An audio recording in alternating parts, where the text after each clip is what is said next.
government of Kenya's stake in Safaricom PLC.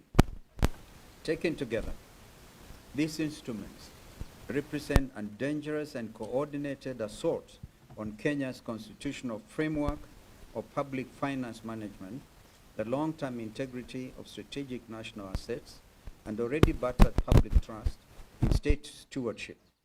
They are being advanced at a moment when Kenya's fiscal credibility is under acute stress, and when the Kenya Pipeline Company IPO has demonstrated what happens when government asset transactions are conducted without transparency and without competitive process or genuine public buy-in. The National Assembly and the Departmental Committee on Finance and National Planning must reject both instruments in their current form. Number one, the National Infrastructure Fund Bill 2026, a solution in search of a problem. Kenya's infrastructure deficit is not a product of institutional scarcity. It is a product of execution failure, procurement corruption, and fiscal opacity. Adding a new fund to broken systems adds another layer of dysfunction with reduced oversight. As of 2024, Kenya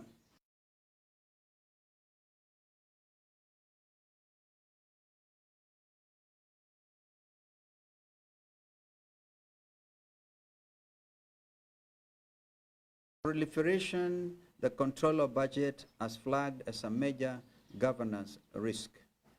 Article 206 of the Constitution is unambiguous.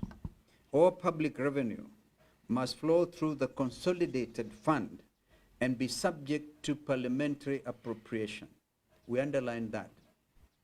The proposed fund risks creating a semi-autonomous financial reservoir where cabinet-level officials can deploy significant public resources without annual parliamentary approval.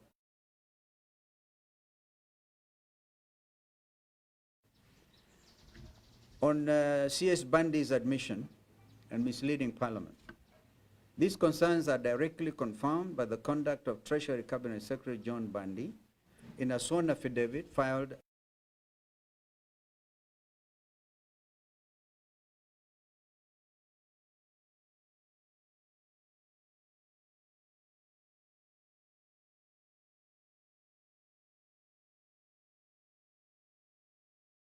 consistently presenting the fund to parliamentary committees as a public fund subject to parliamentary oversight. His court affidavit refuted a wholly contradictory reality. The entity is not a fund within the meaning of Article 206 at all, but a limited liability company. One that had not even been incorporated when these assurances were being given to MPs. A cabinet secretary who assures Parliament of a 5 trillion shilling vehicle constitutional status, then swears under oath to his private and incorporated nature, has not made a technical error. He has misled the legislature on a matter of the highest fiscal and constitutional consequence. Of the Constitution, the National Assembly must summon CS Bandi to reconcile his parliamentary presentations with his court testimony. Parliament cannot pass legislation. The Cabinet Secretary has admitted under oath was misleading. Instead, Kenya should deepen its infrastructure bond market, reform the PPP framework, that is public-private partnership,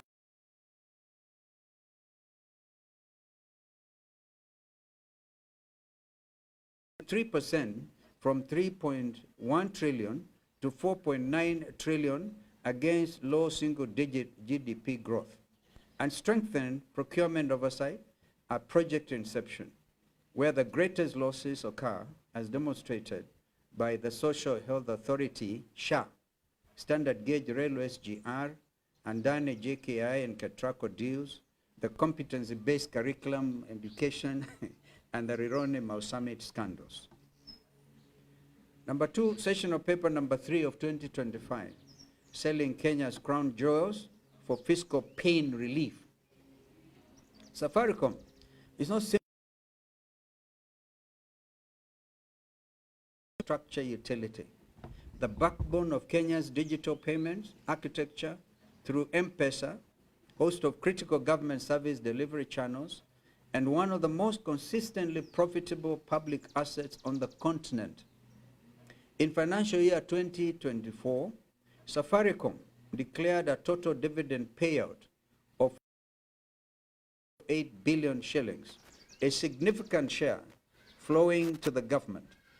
To divest this stake, even partially, to plug short-term fiscal gaps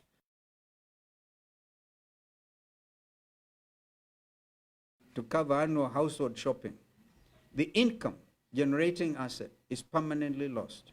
Yet the budget shortfall will reappear within the next cycle. Safaricom's network underpins National Integrated Identity Management System NIMS, Huduma Number, Lipa na M-Pesa, government payments, e-citizen, and national security and justice communication systems. Reducing state ownership without clear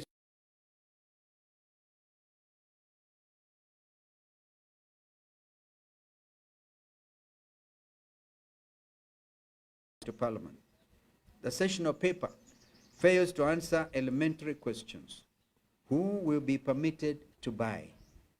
Will foreign state actors be barred? What goals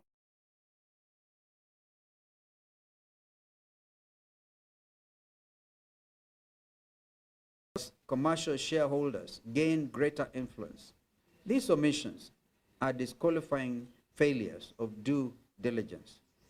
Number 3, the Kenya Pipeline Company IPO, a cautionary tale the government refuses to heed. The KPCI IPO stands as one of the most instructive object lessons in how not to conduct a government asset divestiture. The process was marked by pricing, questioned as overvalued, advisor selection without public, accountable, competitive process, modest retail investor participation, and weak secondary market liquidity. If the government an IPO with credibility and genuine market confidence, there is no basis for public trust that it can responsibly execute a partial divestiture of Safaricom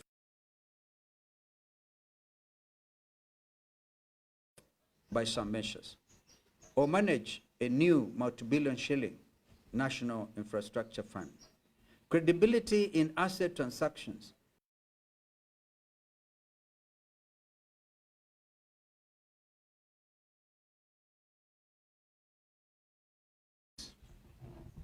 These are Kenya's demands. On the National Infrastructure Fund Bill, reject the bill in its entirety as constitutionally defective, governance deficient, and institutionally redundant. Commission an independent constitutional review of the bill's compatibility with Article 206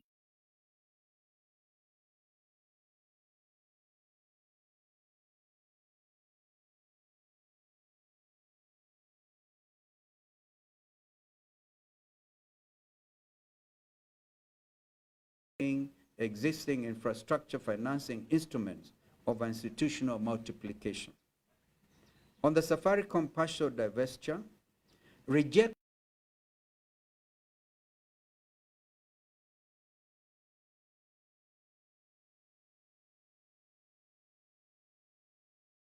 a full publication of all transaction advisor engagement terms and selection processes, commission an independent actuarial and strategic valuation of the Safaricom's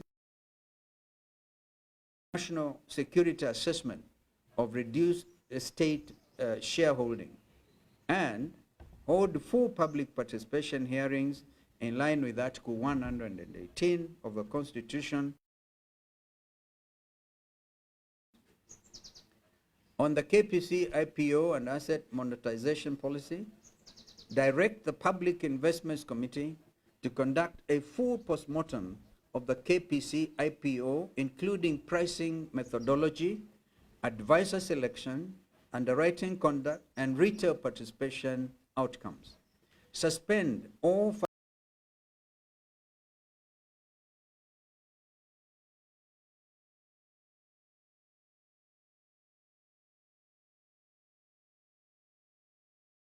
this institutional framework before being entrusted with further transactions of national significance. Our conclusion: Kenya is not suffering from a shortage of institutions or financial instruments. Kenya is suffering from a crisis of governance. Call it blatant corruption. A failure of the state to spend resources transparently, enforce accountability, and protect the interests of ordinary citizens over powerful insiders. The National Infrastructure Fund bill will not cure this crisis, nor will the Safaricom divestiture. These are not solutions to Kenya's development deficit. They are distractions from it.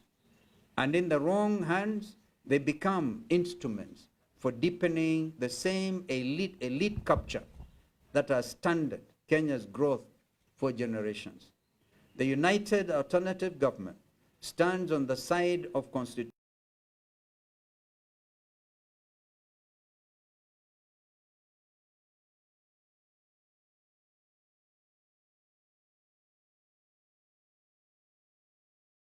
And I thank you.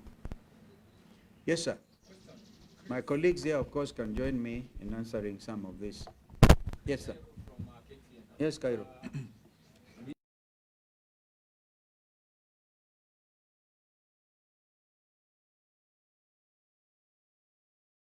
Listening to your statement, you're taking more of your focus on the 13th Parliament. And we know that the 13th Parliament so far, when it comes to bills, the Kenya Kwanza administration have been having the last laugh. Do you still have hopes that going forward that they still listen to your grievances? And if at all the National Assembly passes this, what would be your next course of action? And by the way, my second question, yeah, there. Why don't we are aware that, and even before our late brother Raila Odinga left us, we used to openly say that the state capture of the 13th Parliament, every Kenyan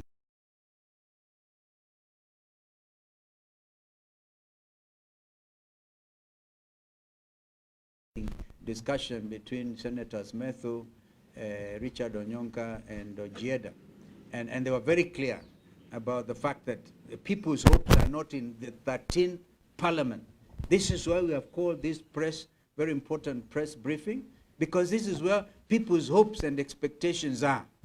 And if there be any members of Parliament, clearly, with those within our framework, and there are quite a number, they should rise in opposition so that their numbers, every name, yeah, just like happened with the Finance Act of 2024, that everybody, right, a division should be called, yeah, a division should be called, and every person who stands in objection to this state capture and theft of everything this country stands for, then the Kenyans will be able to see, yes, member for this constituency has stood with the people.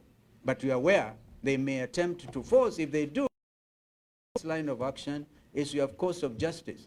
Yeah, because the courts cannot interfere at this stage, second reading, committee stage, third reading. The moment before this thing is signed or whatever happens, we will take it up. We are not just about to give up, because if we do, we are auctioning the future of our children. Cairo, your next question. my second question was, I remember vividly before Christmas, you had promised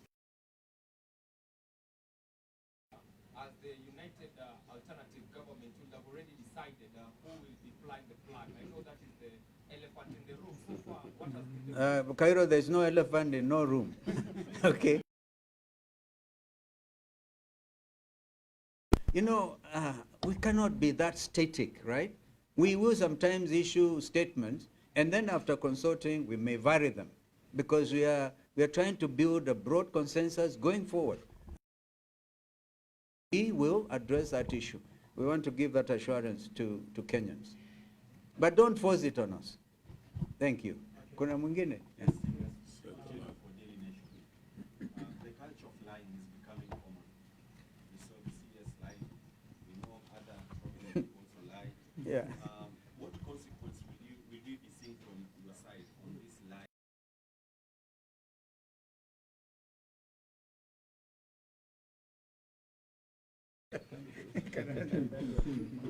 I think on the earlier question about the flag bearer, the only thing that is clear is that there will be one flag bearer. That you can take.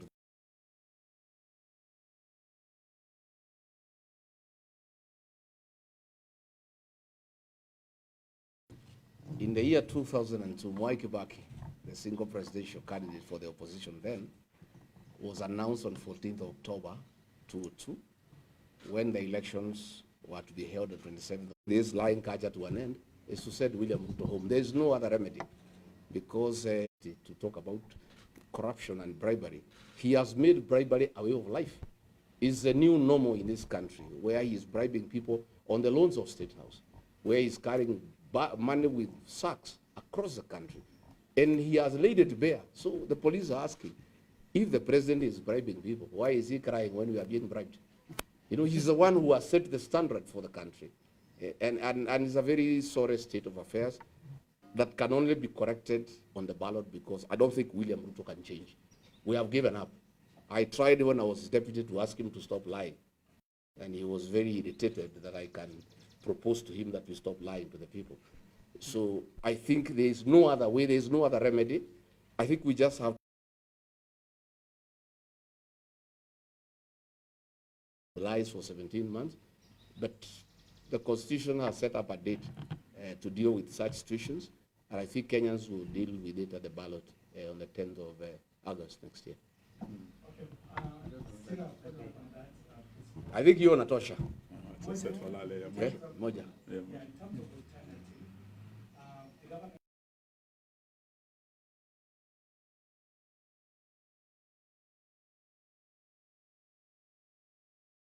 report in terms of fund borrowing actually raising to about 11 trillion.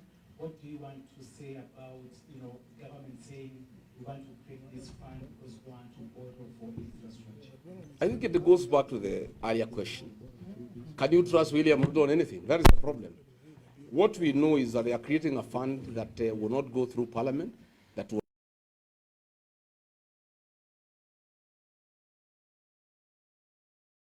re-election. He wants 5 trillion shillings that is not approved by Parliament, that is not audited by the Auditor General, for bribing the people of Kenya. And that is the situation. So I don't think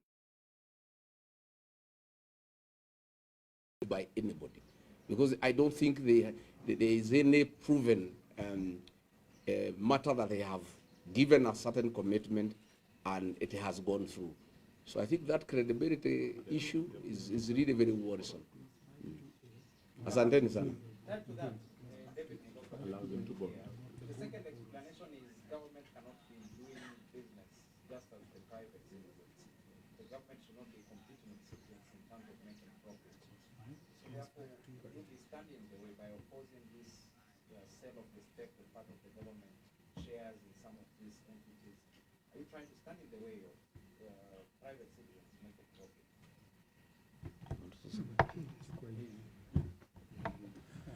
I think first of all, just to go back to Seth Olale, the issue of borrowing. Actually, when you look at the instrument, I think it's clause 5 to A. It is for borrowing. But what is more dangerous is lack of parliamentary oversight. And that is bigger than the budget. So I think this is what we must take with a pinch of salt, because we know the people we are dealing with. It's a very highly transactional government, and the characters who are actually the key players in this have a history. And looking at what they're doing, or the extent they can go to make money, to commercialize, to put personal interests over national interests, even in Darfur, where you have the blood money, the diamonds, the gold, the RSF. You go all the way to the M23 in DRC, the diamonds there. These are people who can go to any extent for that extra money. What would stop such people from auctioning strategically what hopes do we have in this parliament? And we are saying it's not a matter of hoping. It's a matter of defending the national interest. To court on the 12th of March. So we will not just live on hope. We are responsible opposition. We are going to take on this government step by step, blow by blow, and deal with it. Thank you.